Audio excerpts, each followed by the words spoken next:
And here we go. Spawning in the bottom right hand corner of Dragon Scales, we have the American Protoss player representing Matcherino Esports. It is Astrea.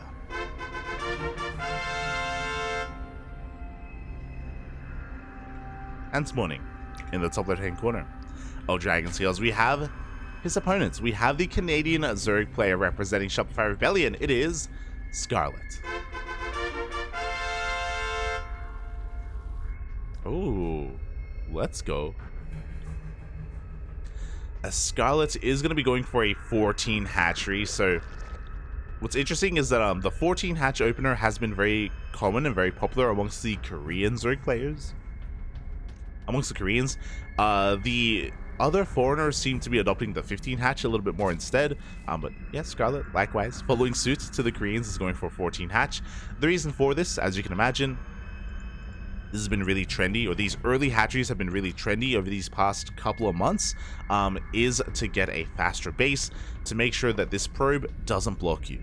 If you're familiar with the ZvP meta, you would know that for the past couple of years, it's been very common for the first probe to get across the map, and the Zerg player just takes the unnatural natural. Just time and time again, they're forced to expand over at the third base location. But again, recently, a lot of Zerg players have been experimenting and have been really fond of these early hatchery timings instead to actually get their base where they want it to be. This is a little bit inefficient. This does negatively affect your drone count, but it's safer because you're able to have a more secure natural base. You're going to have easier creep spread. You can have a better wall off here as well, like in case it's Glaive Adepts, and your queen's going to have an easier time just kind of rotating between the bases as well.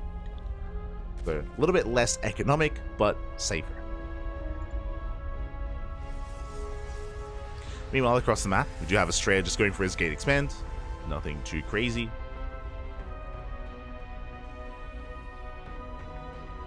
Very economic opener from Astrea as well. Interesting wall off. Typically, this is ill-advised. Astrea does throw down a pylon as a part of his wall. But if it works, it works. Interesting stuff. As Astrea is going for a Twilight Council opener. Interesting. So because of this base location, it does mean that Glaive Adepts are going to have a harder time doing damage. Scarlett will have a bit of an easier time defending against something like that, but we'll see if that's what Astrea goes for. He does pull out a gas. This is looking to be Glaive Adepts. Scarlett taking her third base, keeping up here with the Adepts of Astrea as well. Natural is being saturated. There are the additional gateways being thrown down. I believe this should just be up to 4 gates Glaive Adepts. There we go, Glaives has commenced. And Scarlett still has yet to scout this. She's going to overload over the pillar as time goes on. As an Oracle doesn't come out, she should be able to piece this together as well. Meanwhile, the Adepts, they do commit to the shade. They do get 1 drone kill. Only 1. As an Adept does go down, so a better trade for Scarlett.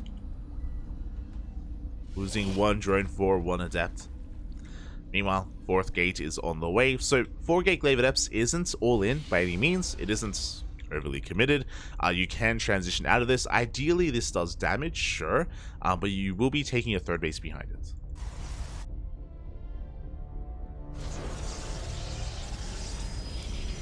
As Scarlett is being active with her Lings, we do see a safety Roach Warren on the way at the 4-minute mark. So solid timing here on this Roach Warren, or actually at like the 3-minute 50 mark. Second gas is being taken. We shouldn't be droning up too much. Lings are testing the wall. Oh, and they could get the Adept as well. Up. Adept is going to go down. But the Prism is moving out. Adepts have arrived. This is spotted by Scarlett. She's fully aware of what's going on. Roach Warren does finish up in time, so Roaches are going to be on the way. And she evacuates her third base as well, just making sure that she only has to defend on 2 bases. Because of this ramp, she can wall off just to make things a little bit easier, but the Adepts do elevate her into the main, bypassing the wall entirely. There are a lot of Lings already waiting here in the main base. Queens as well. Well, we do commit to the shade. Roaches are coming out just in time. A lot of Lings are going down, but the Roaches do reposition, or the Lings reposition. They pull back. Again, very little drone damage is being done. The Adepts do get the hell out of there. We do have more Lings in production. Prism trying to slip back into the main base. The Adept does get focused down. Good queen positioning here, able to do quite a bit of damage to that Prism as well. But for the most part, Scarlett has been handling this beautifully. In total, only 2 drones have died this game. One of them was in the early game as well. So really nicely done. Meanwhile, across the map, we are transitioning Astrea. He's working on his 3rd base. We have Immortals on the way as well, as to be expected. But the downside is that Astrea didn't really do too much damage. I mean, in a way, he didn't. He didn't kill a lot of drones. He kept the drone count low. Scarlett wasn't droning at all. And oh, we now have a couple of drones going down in the main. 4 more workers. They do get picked off. And we can get more. Uh-oh. Initially, the defense was looking really good, but now we can see a couple more workers going down. Astrea making this worth his while. More Adepts looking to shade in. All you need is 2 Adepts to one-shot a drone. And we're getting even more damage. Ay. It's 12 drones in total, and the Adepts, they come back into the main base as well. Oh my god, this is becoming too much. 15, an entire mineral line. A mineral line has gone down. Scarlett does have a standing army. She's going to try and go for a counterattack. Do we have enough to defend the 3rd base? We have a shield battery. We have an overcharge. I believe we have 1 immortal. Sorry, 2 immortals. Yeah, we have more than enough. Astrea is perfectly fine back at home. Lings are going to go for the surround. Yo, can we connect with those vials? We will connect with some of them, but the Lings all go down, and the Immortals are getting on top of the Ravagers as well. Scarlett is being forced back. Astrea working towards Blink, getting a Robotics Bay for Disruptors. An ambitious commitment to the shade there from Astrea. He's being forced back. But all in all, this opener was worth it for Astrea. Getting a lot of drone kills, 60 Lings went down. A couple of Roaches, delayed a lot of worker production as well.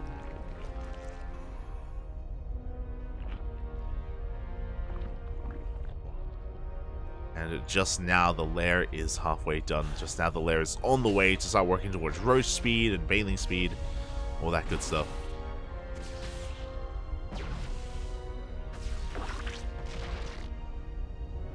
So not a bad start at all here for Astrea. Behind this, he's just taking up quite heavily, not just getting into Disruptor production, but also working towards a Forge, working towards the Templar Archives for +1 and Archons.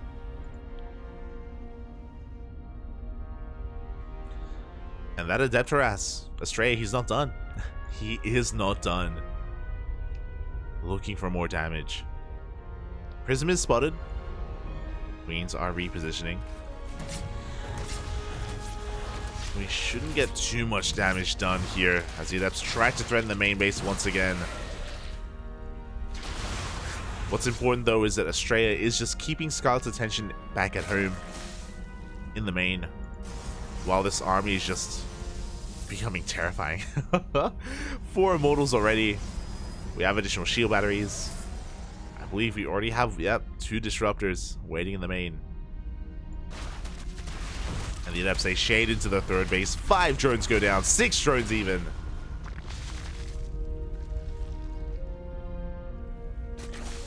Now, to be fair, throughout all of this, Scarlett has been building up a pretty strong army. She's going Lingbane Roach Ravager, very solid. It is a kind of army that wants to trade, that wants to... Oh my god, as we went to the shade. Jesus. Ambitious. But yeah, a really powerful army that ideally wants to fight on the map, wants to fight on creep. Pushing into these entrenched positions is going to be difficult. But again, Scarlett may not necessarily be looking for that. You can see how heavily fortified we are. Cannons, shield batteries, we have a wall up on the right hand side.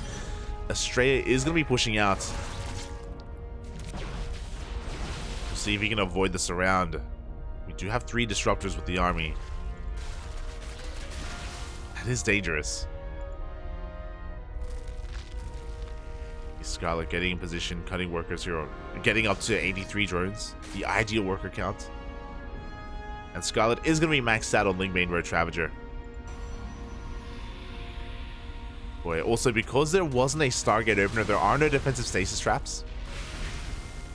God, that's a lot of banelings. Scarlett setting up for a surround. How good are the Novas going to be? Scarlett does come in from behind. Nova's going to be going off. Decent connections on the Ravagers here towards the south. Stalkers are holding on the right-hand side. Massive Novas are connecting. Astrea, he will be able to hold on.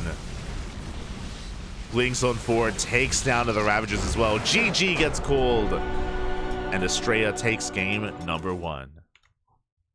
GG. A really powerful start from Astrea, getting so much damage done. I say start, let's be real. Initially, Scarlett was minimizing her losses. You know, she only lost 2 drones to the initial Glaive Adept aggression. And then we saw Astrea just commit to like a little bit of harassment here and there. Just 2 Adepts diving into the main, 2 Adepts diving into the third, 2 Adepts into the natural.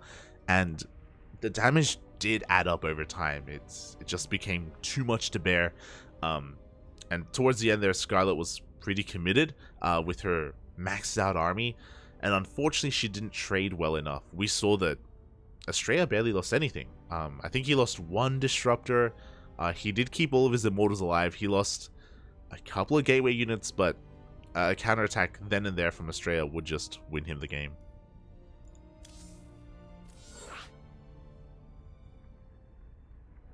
GG. G, well played. And with that, we're getting into game number 2.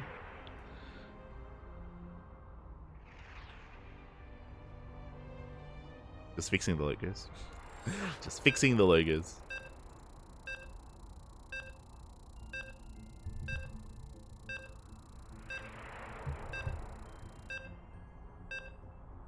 The bracket is tiny. The bracket may be small, but it's high quality, Bobby. It's high quality. Oh, the best of the best. The best of the best.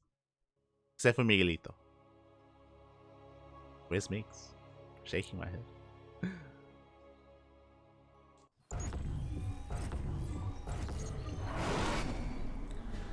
Here we go. Spawning in the top right-hand corner of Ancient Sister, we have the player currently leading the series 1-0. The American Protoss representing Matcherino Esports. It is Astrea.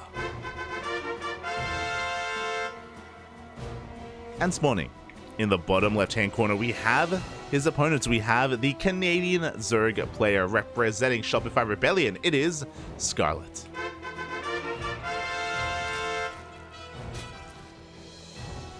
Go. So really powerful performance out of Astrea in that last game. The Glaive Adepts, again, just setting himself up so well going into the mid game. So well, just fortifying his third base. And I mean, it wasn't just about the opener, it wasn't just about the economic damage early on, but the positioning and the army control of Astrea was also insane. We saw 3 or 4 Novas go off, and every single one connected. Every single one just found a juicy connection with the Ravagers, with the Banelings. A very efficient fight at the end of that last game. And now here we are, diving into game number 2. Scarlett going for a hatch gas pool opener. Nothing too crazy, everything looking standard. I believe, if I'm not mistaken, this time it wasn't a 14 hatch. This time it was a regular hatch timing. As Astrea doesn't bother with a probe block.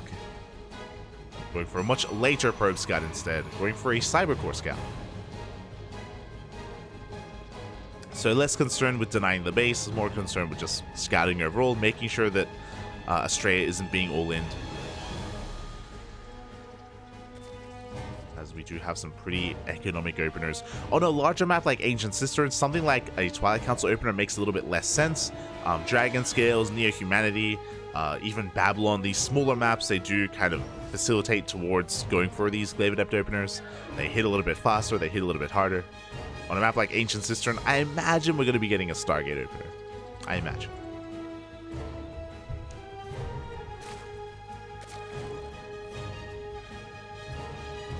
Oh, never mind. Okay.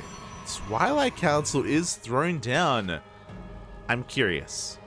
I'm curious if this is going to be Glaive Adepts again. So far, we haven't pulled out a gas yet. Twilight Council opener doesn't have to mean Glaive Adepts. We can go into a DT opener. We can go into a charge all in. Like, there's possibilities here for Astrea. Nah, he pulls out a gas. It's going to be Glaives. He's an animal, Pop. He's an animal. I mean, it worked game 1. Why not do a game 2? Why not do a game 2? Why not? Why not?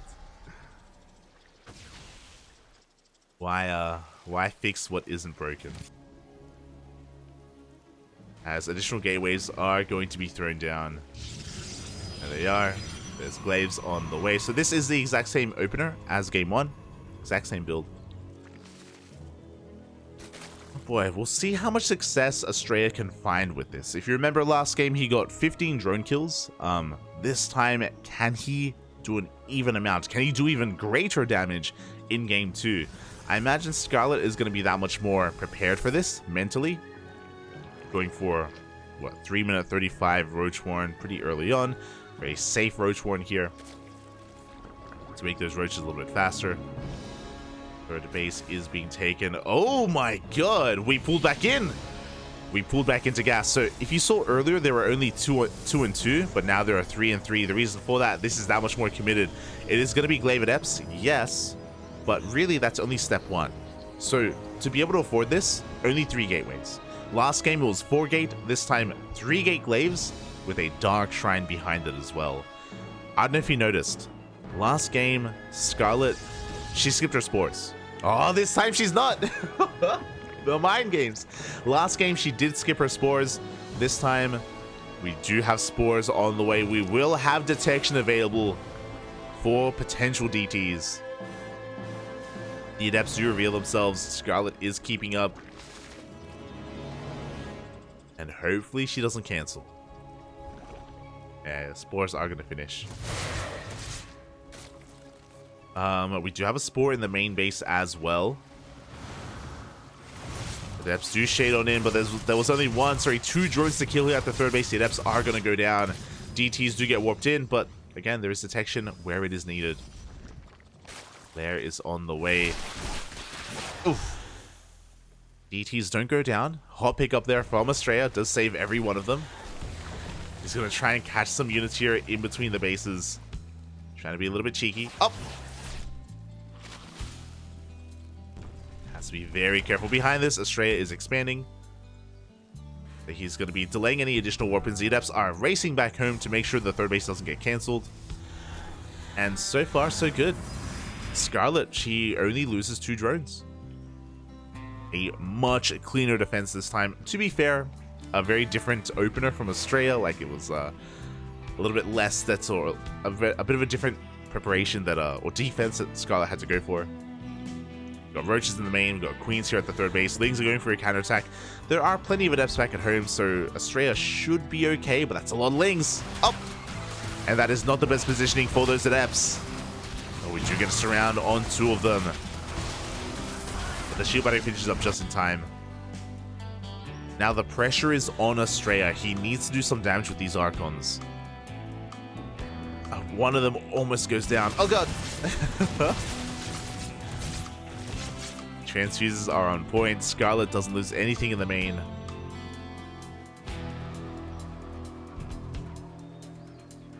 And as a result, we should be getting a longer game. We should be getting more of a back and forth. Fourth base on the way. We got Roach Speed. Infestation Pit. It's a pretty fast Infestation Pit, not gonna lie. That's...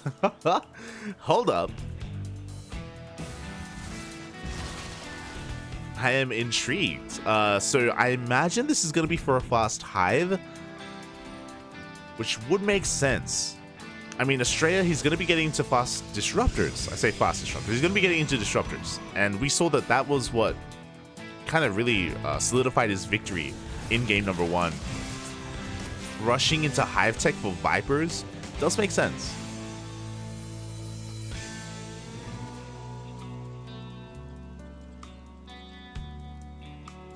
10 drones did go down. Aye, aye, aye. Swarm. No, never mind. Swarm hosts. Okay. You know, my mind was thinking Swarm Host, but I didn't want to say it because I was like, there's no way, but yeah, okay. We're going Swarm Host. We're not rushing into Hive Tech. We're not rushing into Vipers. Swarm Host will be the composition of choice from Scarlett. You love to see it. A little bit more unique. We do see this against Chargelet Archon. Astrea, I believe he skipped his next Twilight Council upgrade, so he doesn't have Blink available. No charge. This hasn't been spotted yet. Without Blink and without Skytoss units, there's nothing to really keep up with these Swarm Hosts. It's going to be difficult to punish them. Meanwhile, a couple more drones do go down the right-hand side. Here we go, the Swarm Hosts are rocking up. I believe the army hasn't been spotted, or at least the army composition hasn't been spotted until now. And Astrea just doesn't have the best army to face off against this. The first wave is coming in. Oh, a couple of Locust Waves do get wasted here a little bit prematurely. But we're getting on top of the army, and Immortal is already going down. Good connections with the Vials. Oh my god. And without Blink, the Stalkers, they're falling one after the other. The initial wave didn't deal any economic damage, but it traded well against the army. Up. Oh. There are some big Novas going off though.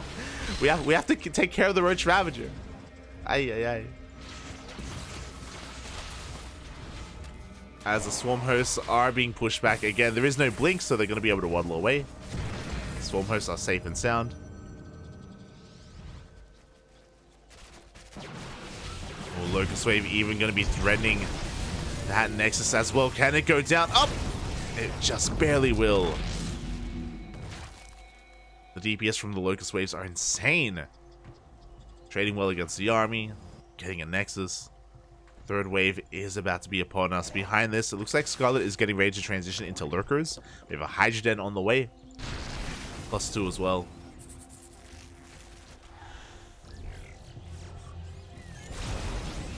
Interesting that Astrea is still making Disruptors. I would have thought that, especially with all these Locust Waves, we would start making Colossus.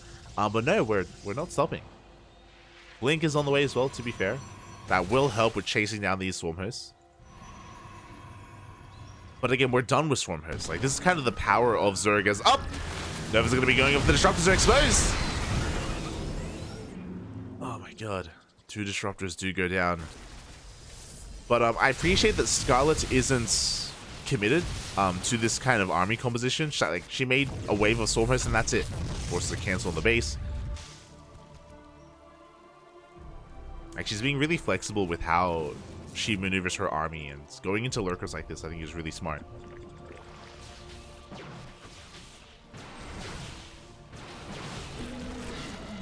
I think it's really smart as the Niduses are being shut down. Astrea is still being contained to 3 bases.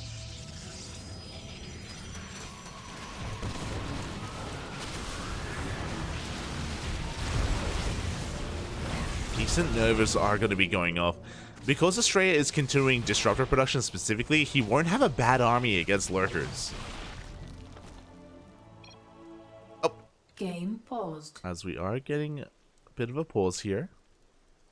Hopefully everything is okay.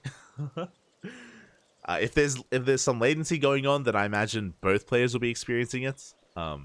Maybe breakfast has arrived. Maybe. Getting their food. Oh, there we go. Game resumed. Alright, diving back into this. 4th base finally being taken here by Astrea across the map. Even though we have the Lurker Den and we have Lurker upgrades on the way, I believe we haven't morphed in any Lurkers yet. And no Lurkers yet. Just Roach Hydra Swarm Host. Good snipe on that Nidus. Well, a lot of these things are going to be going down. Vipers are now on the way. Hive is done. We have an answer for these Disruptors. Hydra Lurker Viper is kind of ideal here against Ground Toss. We're not there yet, though. Scarlett isn't there yet. And we can see Astrea wants to be active on the map. He wants to push out. Is gonna be split pushing here. threatening the fresh mining bases. Yeah, and this hatchery is going to go down.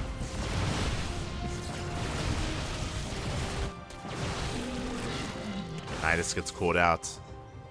Astrea really just having so much map control, shutting down all of these Niduses. Fifth base gets denied again for a second time. Here come the Vipers. Up! There we go. We do get a yoinks in.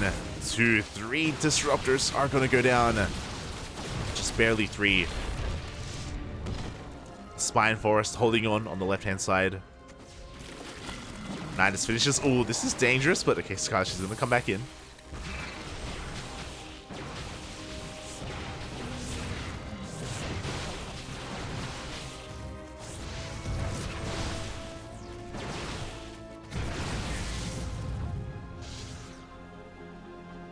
Locust waves are being cleaned up. Do you see the Stalker army gaining a bit of ground here? But the whole purpose of these Spine Crawlers, the whole purpose of these Locust waves and Niduses is to just buy time for more Lurkers. As Scarlett is just turtling up as best she can. You have 6 more Lurkers on the way.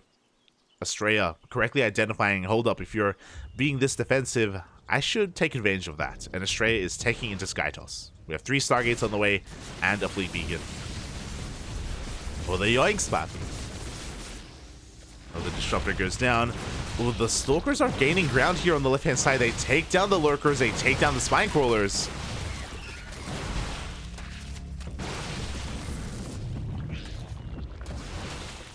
Again, just forcing more Lurkers to be made.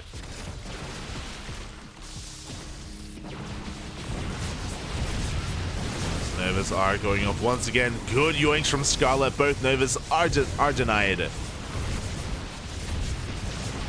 It's a kill, not a cancel on that hatchery. Astrea, he's plummeting in the supply. He's been losing a lot of Stalkers. Has he been losing too much? Obviously, he's freeing up supply for carriers. We have 4 carriers being made at a time. But suddenly, Astrea has to back off, and Scarlett could be aggressive again.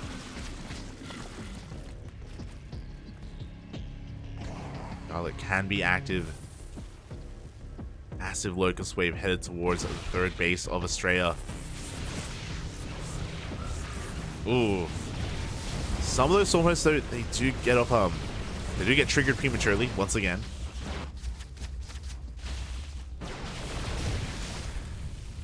Astrea holding on. 5th base is being denied. I love the back and forth that we're seeing. Like, suddenly, like, Scarlett is now the player with full map control, containing Astrea, and that's going to be the case at least until the carriers reveal themselves. Scarlett's working on Aspire. It looks like she's aware of the potential for Skytoss. I don't think she's seen the Skytoss army yet. She's getting ready for it.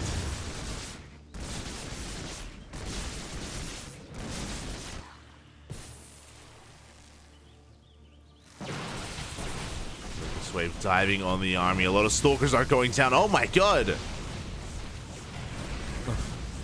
Blinks were very delayed as the carriers are revealed here to the army.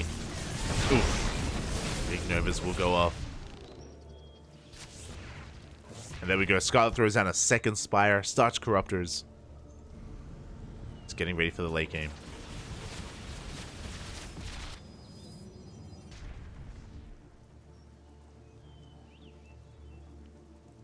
Is getting ready for that. And so with that, Scarlett has to be careful. She actually doesn't have the best economy right now. She's only on 73 workers. Yes, she has a bank, but a lot of that bank is going to be spent building Corruptors and Broodlords.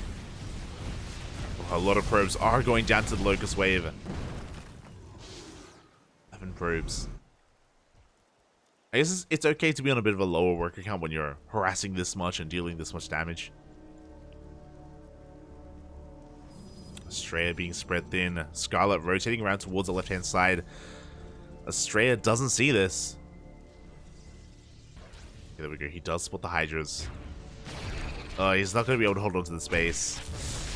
Astrea, he's going to have such a hard time expanding. Such a hard time taking a 5th. Another Locust Wave comes in. Astrea out of position. The entire middle line goes down. 15 probes, 16 even. When it comes to the main fight, Astrea, he does have a pretty terrifying army, but he's just being pulled apart left and right. Every worker going down. He's up to 10 carries, which is terrifying, by the way. Oh my god. Astrea, calm down. A moment there, he almost Novid himself. Solid feedback on one of those Vipers. And the Locust Wave is coming in once again, forced to recall. Ugh. Even with the recall, the base goes down. And Scarlett is getting ready to push in once again, just contain Astrea to even 3 bases at this point.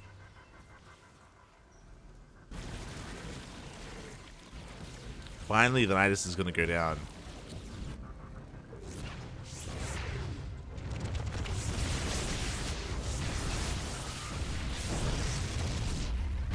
Now, Astrea can potentially stabilize. If he can get this 4th base back up and running, and if he can somehow get a 5th, then he's gonna be okay. But Scarlett, she is just so active right now, and I believe she is working on her Broodlord army.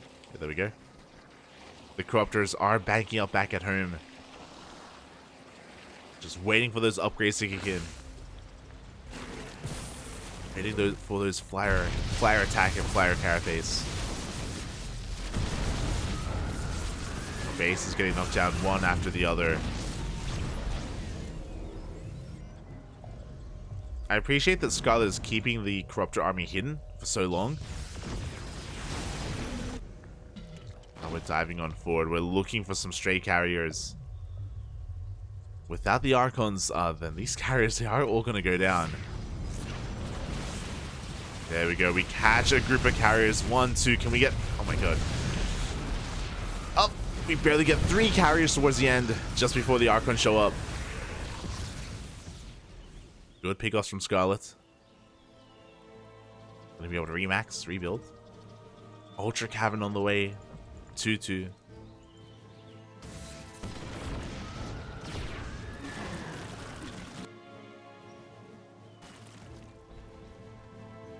We're down to 9 carriers. 9 carriers at this point. And yeah, Astrea, he's not going to expand. This space is not going to get up and running. We force another cancel. That Rumbai is going to find a lot of damage. Astrea trying to give himself some breathing room. Oof. As the Vipers come in, we're going 2 carriers. They go down instantly. Getting one shot by those Corruptors. Astrea is finally finding all of these Swarm Hosts. Good pickoffs here from Astrea. With the death of these Swarm Hosts, that means finally he's going to be able to get this, or maybe he'll get this base up and running. Potentially. I'm going to push on forward even further. Broodlords are on the way, but they're not done yet. This base may go down before the Broodlords do finish. With good amount of counter damage. From here, Astrea has to be careful not to overextend. He will back off. So he just killed 2 bases. Zealot Rumbai killed top left. His main army was able to kill the southern base as well. Cleaned up most of the Swarm Hosts. Astrea, he's pulling himself back into this. He's not back in yet. He's not... He hasn't recovered yet. But he's on his way. Oh god, no. This is not helping. 8 probes go down. There's 2 Swarm Hosts. Oh no. They're finally going to get taken out by that Immortal.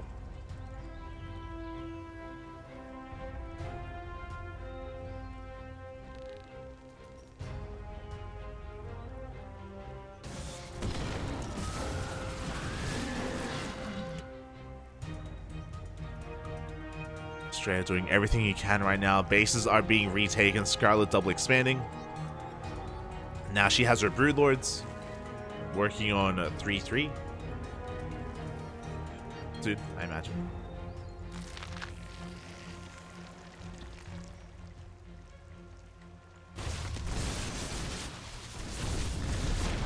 This harassing force shouldn't get too much damage from Scarlett. Carriers are able to reposition in time. Very little stack defense, but there we go. Cannons and shield batteries are on the way. Astrea trying to keep up with the rotations here of Scarlett. Brood Lords are about to reveal themselves. Ugh. Here we go. We're looking for some yoinks. Oh, we get one. We get two. We get two. And we get three as well. Ooh.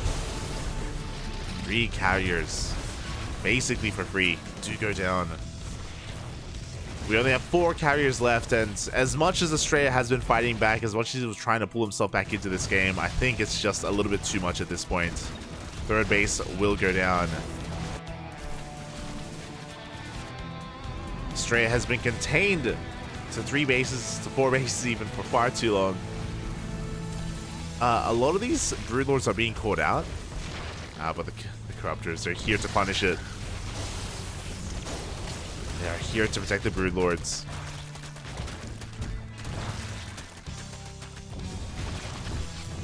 And I don't see Astrea maxing out, not with 1 base. He's got less than a full base here. I don't see him being able to just muster up a large enough army to go for an all-in and go for like a base trade. I don't think he has it in him. Not anymore. He's trying to expand towards the south, but Scarlett should not allow this to happen. Like she should be rotating or even looking for a big fight. She's maxed.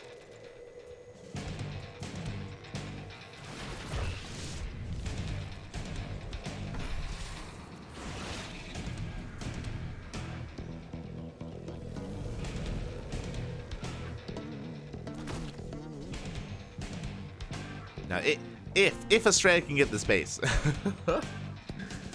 if he can somehow get this base saturated, then maybe. But outside of that, it's not gonna happen.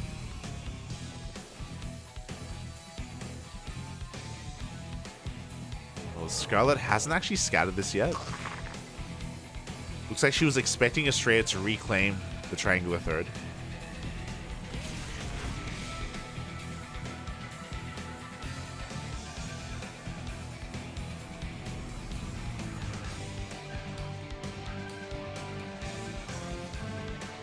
Yeah, she comes back in, gonna clean up what little is left here.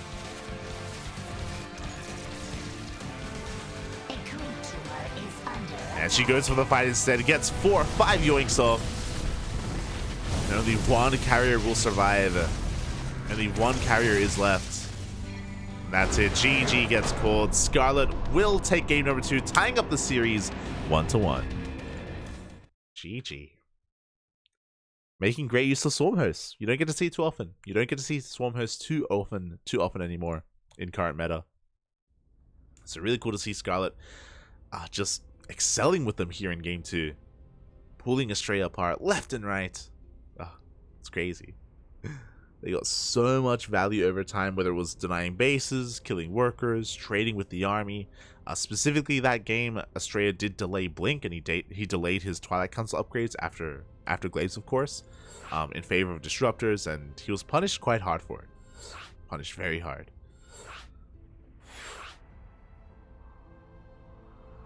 And with that, we have an ace match. We have a game 3. Let's go.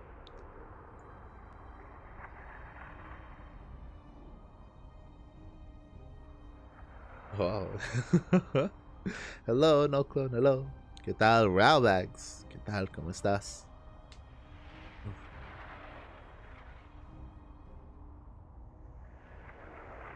Still getting up. Meanwhile, we have confirmation. Trigger is waiting for the winner of this series in the grand finals, or in the qualifying match. So, we expected this to happen, but the winner of the series moves on to face Trigger in the next round. Oh boy, is it going to be a PvP or a ZvP? Uh-oh. is concerning. Game 3 is going to be taking place on Neo-Humanity. Oh boy. Neo-Humanity. It's a small map, but it's a very defensible map, especially in ZvP. We have seen a lot of split map scenarios. Unlike the previous game, Ancient Cistern, on a map like Neo-Humanity, Astrea is going to have a much easier time getting a 4th, getting a 5th, getting a 6th base. Like, it's going to be much easier here to expand for the Protoss player and to hold on to those bases. So we'll see if Scarlett is going to embrace the late game or if we go in a bit of a different direction here. You can be quite aggressive early on as a Zerg player. We'll see. It all comes down to this, the ace match. Game 3.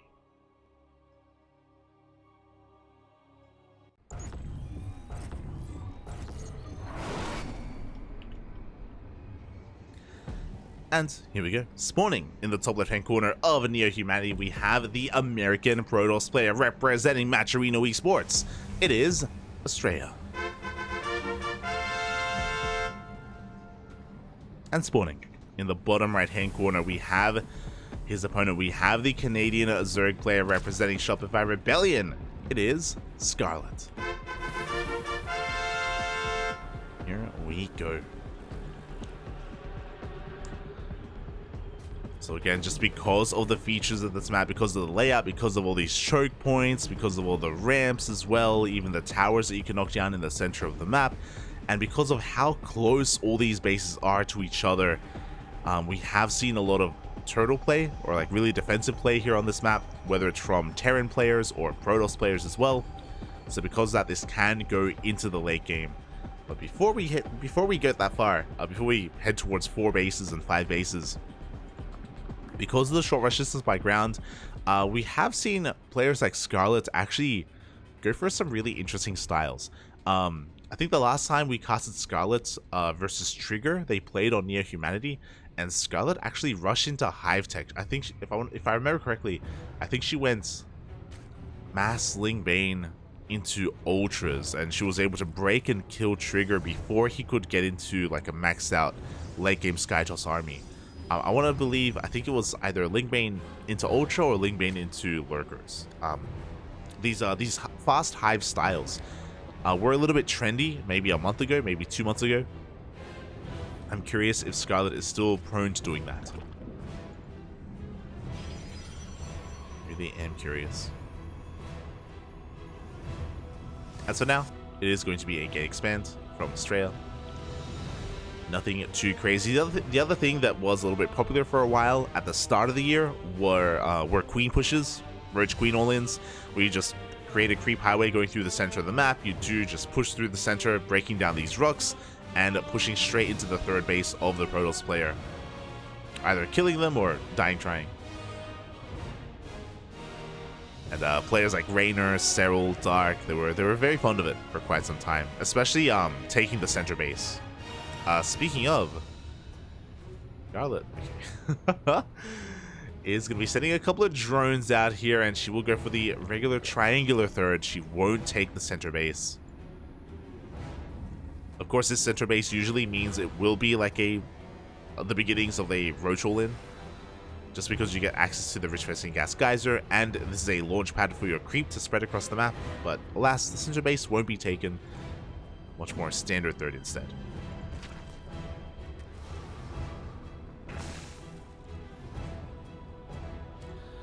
Taking the regular 3rd base. Meanwhile, Astrea, he's going for a Stargate opener. You love to see it. For the first time this series, we don't have a Twilight Council. We have a Stargate opener instead. Much more standard. Much more ordinary. Which again, makes sense. Makes sense on the Humanity. First Oracle going across the map. Behind this, we should be seeing a 3rd base, and there we go. 3rd is about to be taken. And Depths are going to be threatening a shade into the natural base, and it looks like they will commit. A couple of drones are going to be going down. 3 workers already. Can we get a 4th? We can. A 5th even. Oh my god. As the Oracle dives into main base, there is no Spore in position. Scarlett getting punished for that. 7 drones in total. Oracle is going to back off and join forces with the second Oracle. We have a third one coming out as well. So a triple Oracle opener. Lings are going for a counter attack. They're going to try and punish this third base. There are no adepts in position. That is looking very exposed. Oh, and the Oracles are turning back around.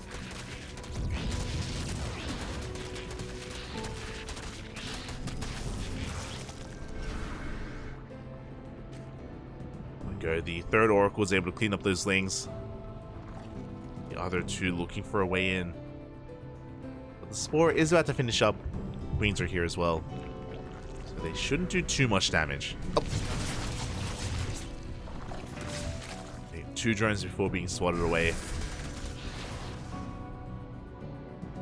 Meanwhile, the Lings across the map once again applying pressure to the third base. More Lings are on the way. She's looking for a surround and she will find it. Adept is going to go down. Very nicely done.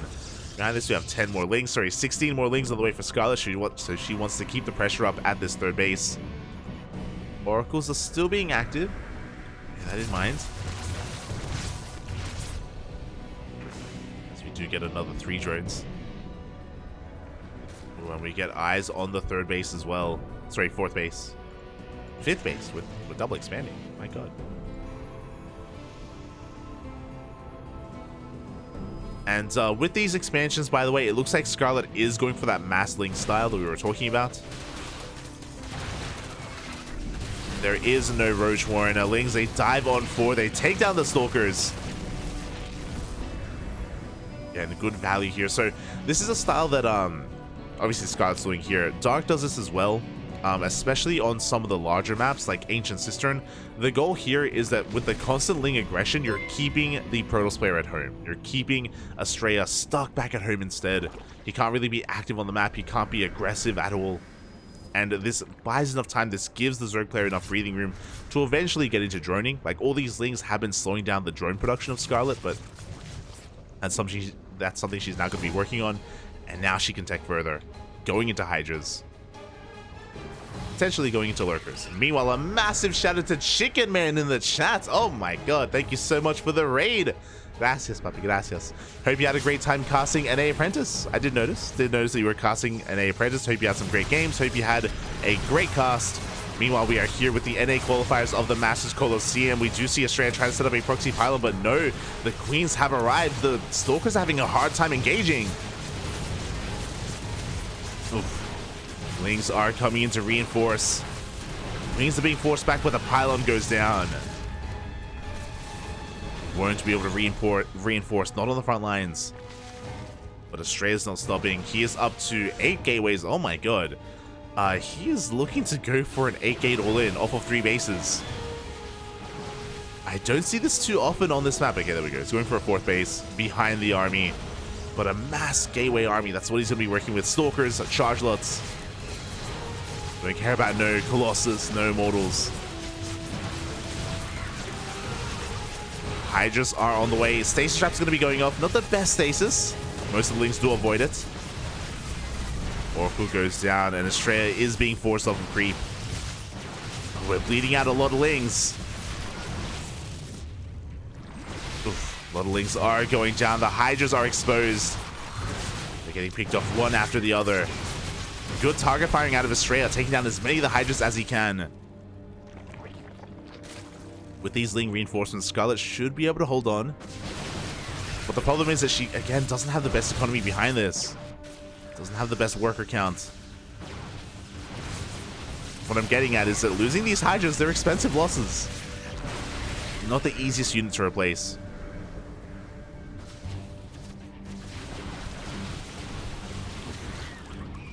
As we see Astrea gaining some ground, taking down these active tumors. Stasis is about to run out, but we have Zealots to reinforce.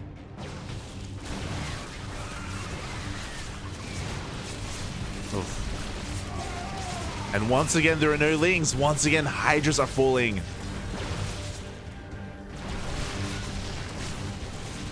Ay, ay, ay. As the Leagues come into reinforce, we have Zealots for Astrea. He just keeps the pressure up, just does not stop. And can he break through? The Queens are being caught off of creep. The Hydra army is looking that much smaller. Storm is on the way. But Astrea is going to let up. he's going to back off, finally. Scarlett has room to breathe. She has a little bit of room to drone as well, but the Stalkers, they come back in.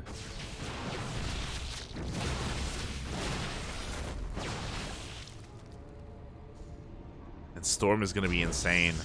Scarlett, she has Lingbane Hydra, all light units. Whether it's Storm, whether it's Colossus. Can work very well against this. No Lurker Den yet. No Hive either. So we can't quite take in that direction.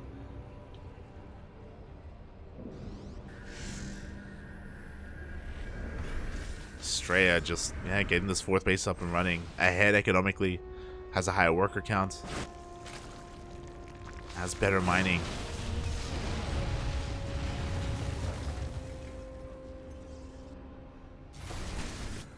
And he's just waiting for Storm before he pushes in. He's got 8 High Templar. Aye. 8 High Templar with the army.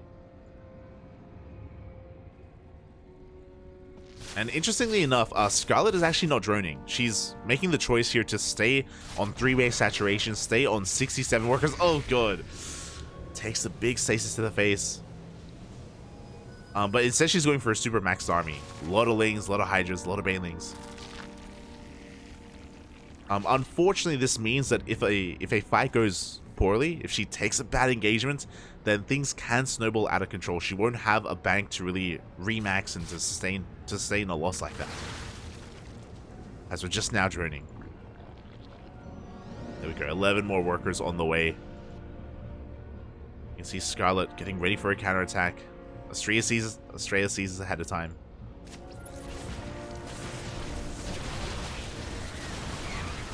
Oh, and here we go. The storms are going to be connecting. Oh my god!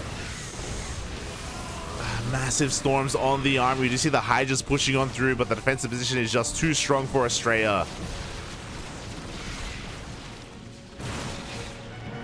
He's going to shut down that push. And again, that was quite expensive. A lot of gas down the drain. Scarlett now taking up into Hive. Infestation pits. There's the Hive. We should be seeing a Lurker Den momentarily as well.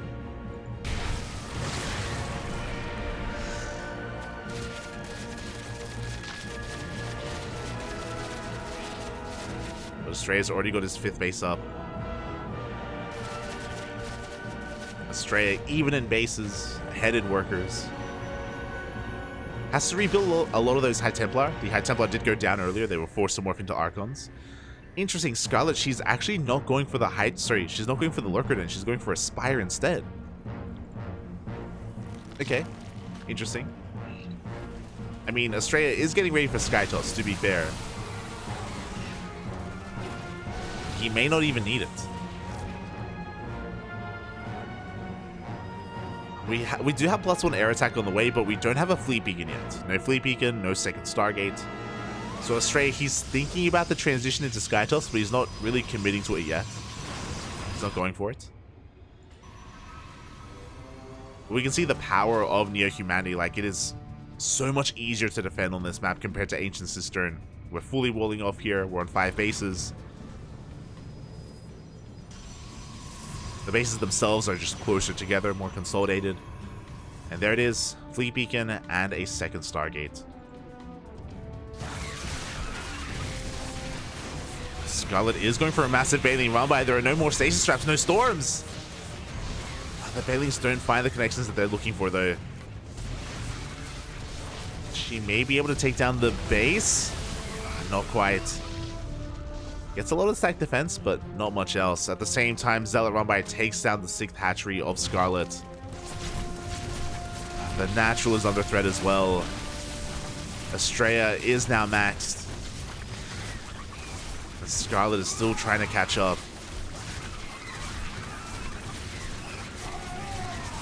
Jesus. These Zealots, they all go down, but they still trade efficiently. Or Astrea. There we go. We have Tempest in production. I saw some carriers earlier, but it looks like Astrea did cancel them. Oof. Yeah, as the station traps do just create a massive wall here for Astrea. Scarlett can't push in. I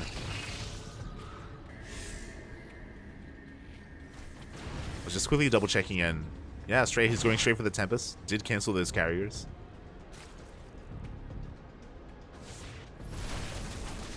Eruptors are already coming out for Scarlett. Ay. As this sick base, it's not going to get up and running. Are forced to cancel. Prism is finally going to go down though, so Scarlett doesn't have to worry too much about any kind of backstab for the time being. She can rest easy. Broodlords are in production. We have 8 High Templar with this army. Tempests have arrived. I appreciate this from Scarlett. She actually canceled all her Broodlords. We need Corruptors. We're diving on forward. Big storms on the Link Bane. But we get a Tempest.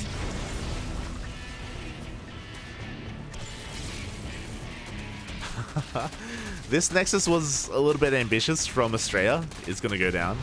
At the same time, though, a massive Zealot run by gets a surround on the 5th base of Scarlett. A much more important mining base for Scarlett goes down. 6th still not up and running.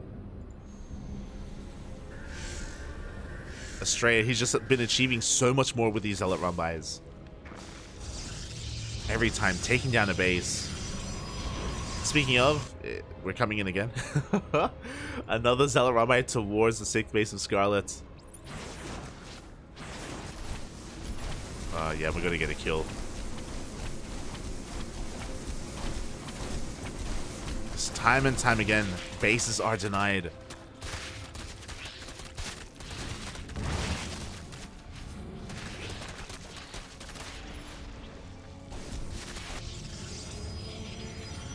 Scarlett can't quite keep up. Again, Scarlett, she made the decision not to go into lurkers, so because of that, there aren't any lurkers set up here on these fringe bases. We don't really have any Broodlords either. Just Ling Hydra, which is a very mobile army, but unfortunately, she's been having a hard time keeping up with these run-bys.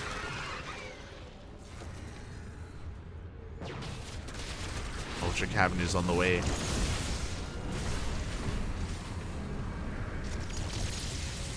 Revelation does tag the army, and yeah, Astrea, he can just push on forward. Looks like he's just focusing on clearing up this creep, just making sure that his base is safe.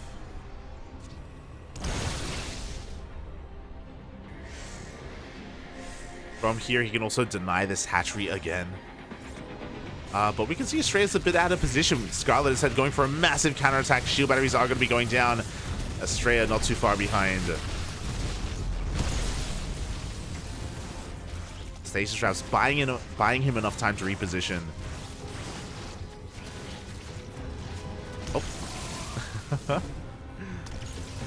Good yoink on the High Templar.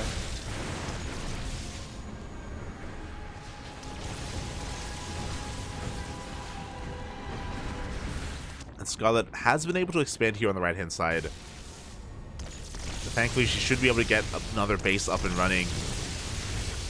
Center hatchery is going to be going down. We have a massive Link counterattack, but it's running into Archons. Does get on top of them.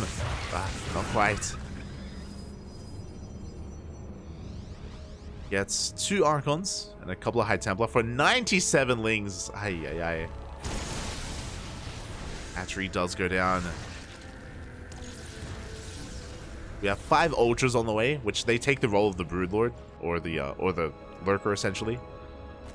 The Ultras are going to be looking to dive on top of these High Templar, force them to morph into Archons, or outright kill them.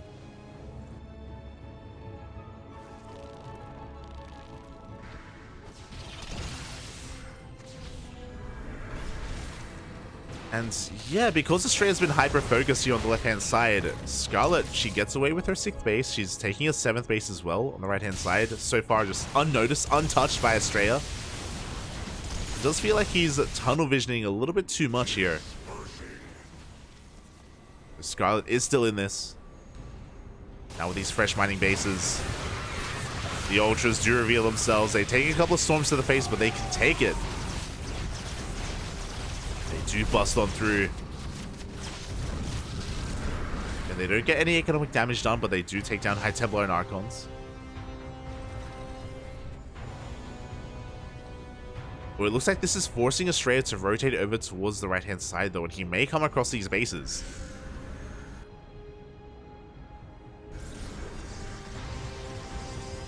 You're engaging the opponent. Oh, he's got Time Diva. to raise your APM. As he is diving on these Ultras. One of the Hydras are going down as well. He's got a lot of creep to work through. But there we go. He finally has eyes on these hatcheries.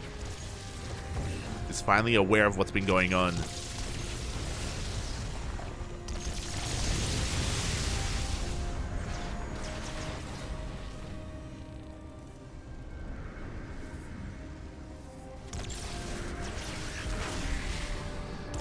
He'll just take down another stasis trap. Center base being reclaimed.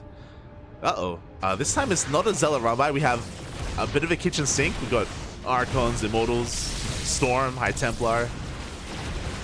Trying to sneak into the main. Take down at least the natural base.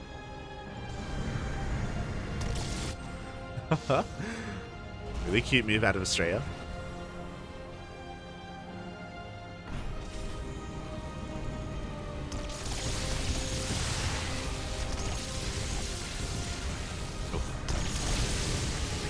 Here we go. Finally, the yoinks are coming in. Good capture feedbacks, but it's a little bit too late. 2 Tempests do go down.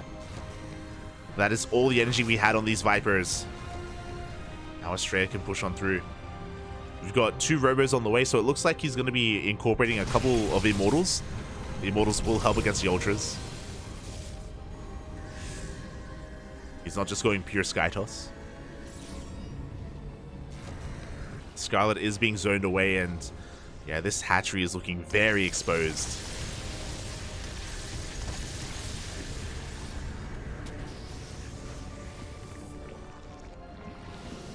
Meanwhile, we have that same hit squad coming in once again, actually sipping into the main base. A lot of tech here. I don't think these Stalkers can get too much damage done, but, you know, they're being a nuisance. Oh my god. As Astrea's like, you know what? I should probably spend my money. Throws down just a massive sea of cannons and shield batteries. He won't be able to finish them, though. Scarlett's pushing in. She's diving on top of the Tempest. Overcharge. Is it going to be enough? The Archons can't get close.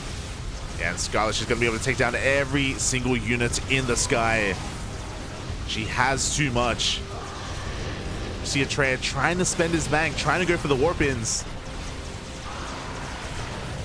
Oof. I love this. The Scarlett is going to be caustic spraying down those Robos, trying to deny those Immortals. The Immortals, they will not finish.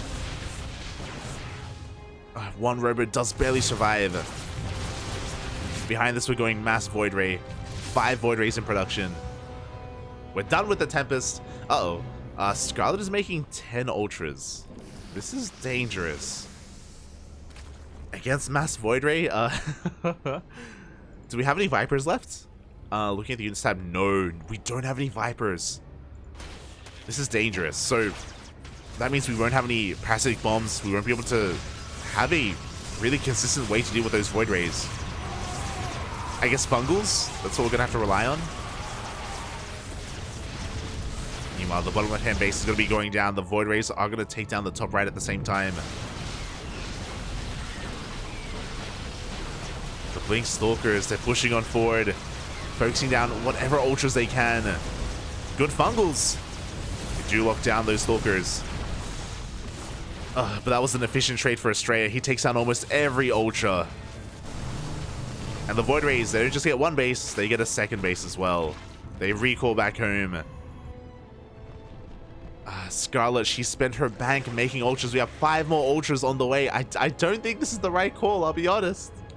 I'm not sold on the Mass Ultra. We'll see.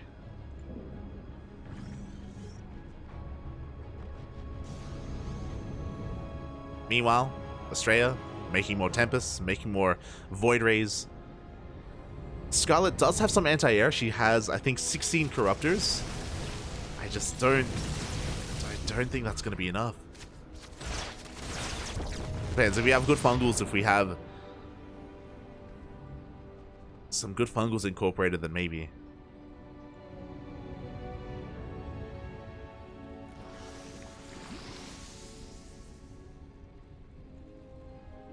So both players are going to back off.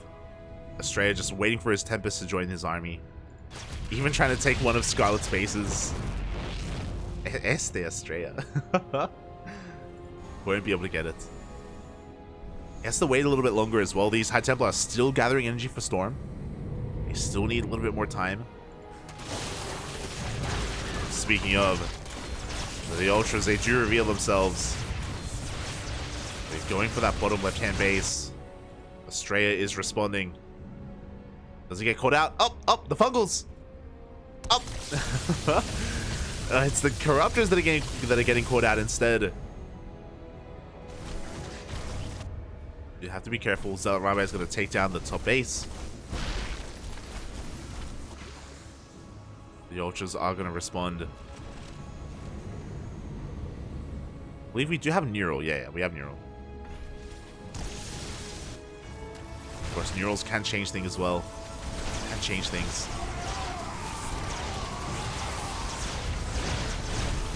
Oh, as the Ultras are going to be committing here, they're going to be taking down this base. Astrea, he recalled earlier. The Mortals are being sent over.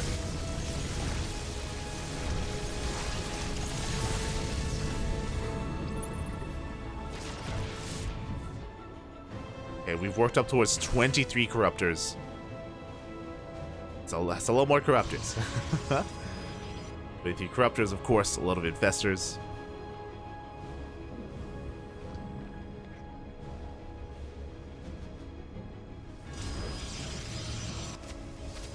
The Ultras are doing well for themselves when it comes to harassing. We go for the Neural as well. On that Immortal, and this base is going to go down. Astrea, what's he going to do? Does he push in and try to take down some bases, or does he come back home? So far, he does hold on. He'll stand his ground.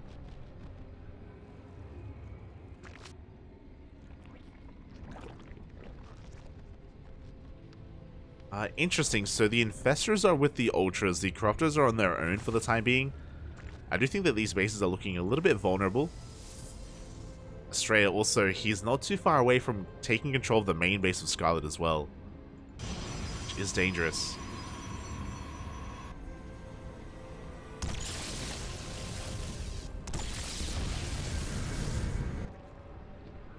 That is where all the tech is. Literally every tech structure.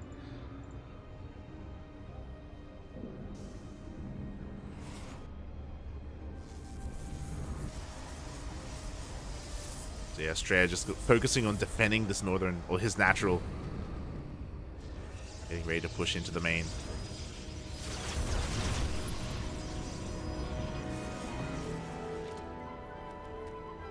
Robes are being thrown away.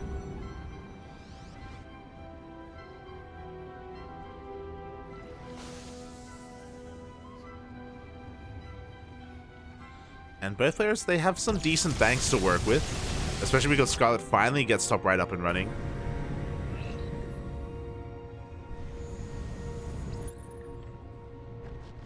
Oh, now we have a couple of Vipers. 2 Vipers for Scarlett. She can go for Power Bombs. She can go for Abducts. She has been able to refine her army quite well.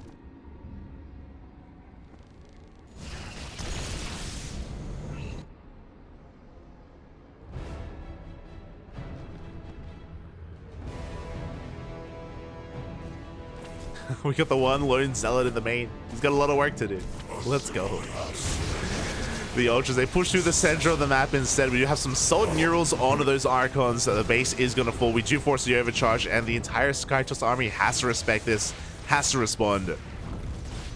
But by the time it gets here, Scarlett, she can just leave. We'll lose, I think, 2 Ultras. 3 Ultras. Zealot still in the main. Actually, can the Zealot deny +3? Uh-oh. It's gonna deny +3. The Zealot that could. Wow. Oh no, the Lynx, no! They come out just in time. But forces a cancel. Oh my god. Forces a cancel on +3. It's restarted on the Greater Spire. Actually impactful. Let's go.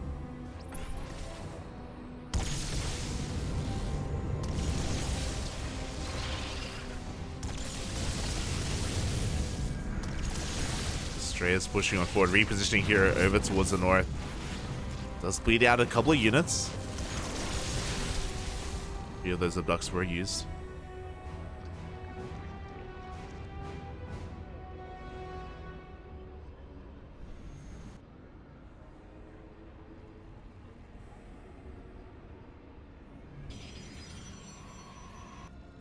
Oh, Scarlett, even long distance mining here for one of Astrea's bases. I mean, I say one of Astrea's bases, but Astrea does have this southern base, so it's only fair.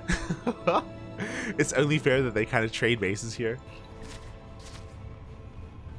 We'll see if Scarlett can actually mine from this base properly, or if Astrea reclaims control of it.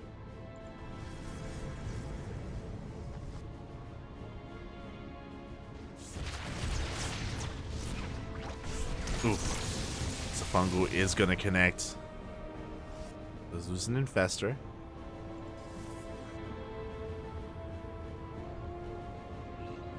Astrea, just both armies repositioning. Trying to catch each other out of position if possible. We got Scarlett with her Ultra Army towards the south. We got the Corruptors towards the north. And Broodlords. See who catches who.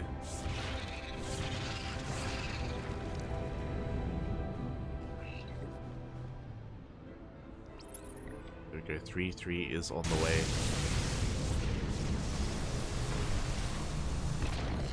We're just waiting here for either player to really commit. Astrea, upon seeing this mining, like, he should be stopping this. At least with his Tempest. But we'll see. Okay, he's going to be setting up beforehand. Throwing down some stasis traps.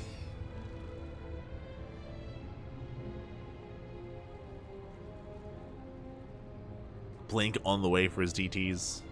Astrea, he's running out of money. I mean, both players are, to be fair. Like, we're running out of active patches. Astrea looking to expand if possible, but there are Broodlords here.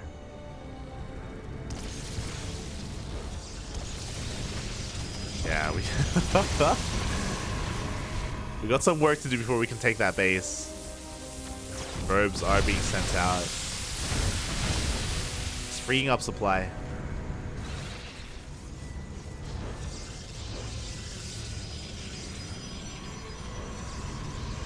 If only Astrea was able to set up here earlier. A lot of drones aren't going down. Here we go. We're going for. Oh god!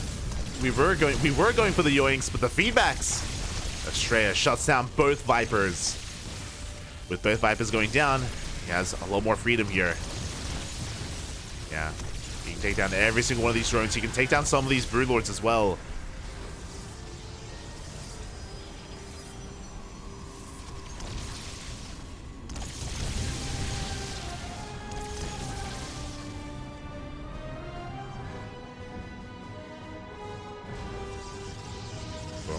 More cannons, more shield batteries.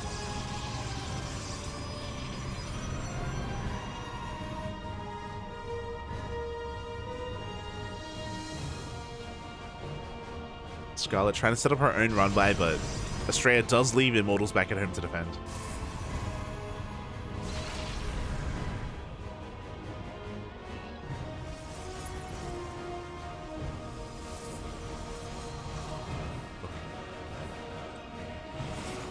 And yeah, we're just going to be chilling. I mean, Scarlett had to back off to rebuild her Vipers, so the Vipers have now regathered all that energy. Now she can try to punish this army, but by the time this has happened, we already have cannons, shield batteries, we have a more fortified position. Storm will connect with the drones. Oh my god. Vipers are going down. Scarlett, she wants a fight. She wants to dive in.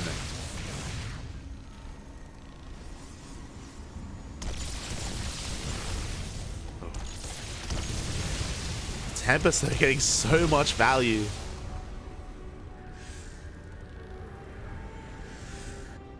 Scarlett's trying to find a better angle of attack.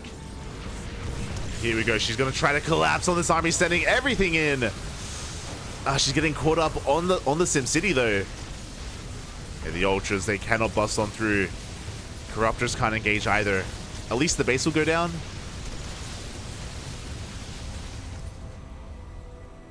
Oof.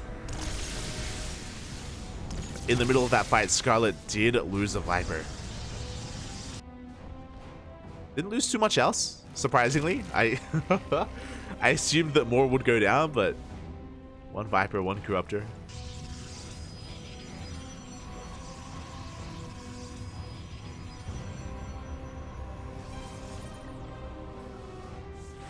Once again, probes being sent out to fight, to die.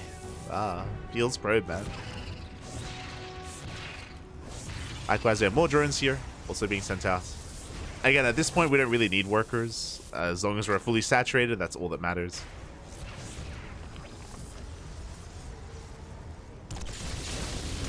God, that's so many Corruptors. That's 44! We have 44 Corruptors. Ay, ay, ay. With this many Corruptors, I think we can just push in. How many Archons do we have? 6. We have 6, but a lot of them are towards the south. And here we go, Astrea. He's diving into the main base. Now recognize that he can take down all of this tech. Ultra's gonna try and respond, but with all these Immortals, Astrea should be able to take control of the main base. Meanwhile, Scarlett is pushing in.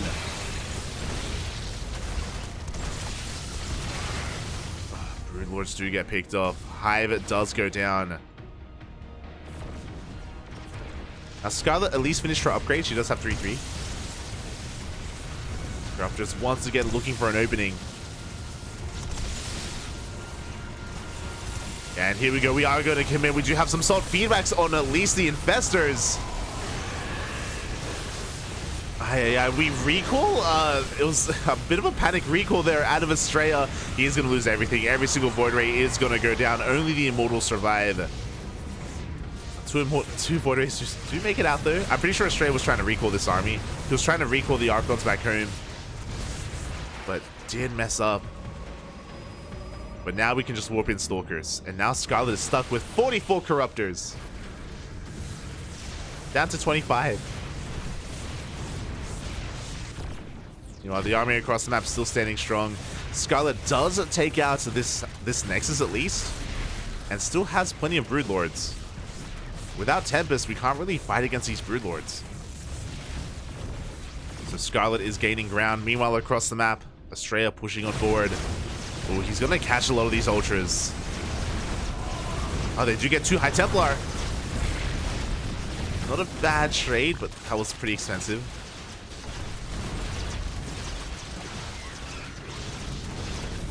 Things are getting really awkward here for Astrea.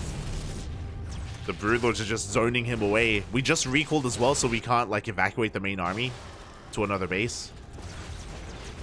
Instead, Astrea is just stuck massing Void Rays. But he only has 2 Stargates. He can only make 2 Void Rays at a time. That is not fast enough. Astrea, he has a bank, but he can't spend it. He can't spend his money. He's rebuilding his Cyber Core. He can only warp in Zealots. Astrea, he has 5k, and he can't spend his money, Papi. He can't spend it. Production is going down. Astrea, does he have a recall available? He needs a little bit more time. He needs more time, and he's not getting it. He's being cornered into his own base. And Astrea is going to lose everything here, or he should. Void Rays are standing strong. The Crown Army of Scarlett has gone down. There we go. We do recall. Whew. And GG gets called. Astrea takes game number 3, takes the series 2-1. GG. The one hope of Scarlett there was to kill the army before recall became available, and she just barely couldn't do it. Astrea had so much more, so many more resources behind him. Such a large bank. And Scarlett was all in. GG. GG, well played. Congratulations. Congratulations to Astrea.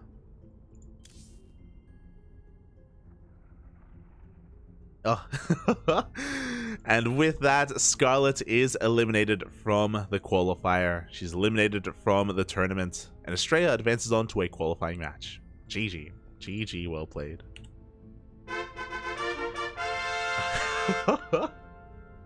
The countdown on that recall. Astrea, he must have been spamming the recall button as hard as he could. Beam me out, Poppy. Beam me out.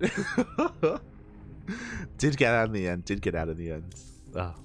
And oh, I need to be careful not to be left behind. As we are getting ready for our next series. Oh, sorry. I did put the wrong score in. There we go. Astrea did, of course, advance on. And it's going to be Astrea versus Trigger in the next round. In that qualifying match.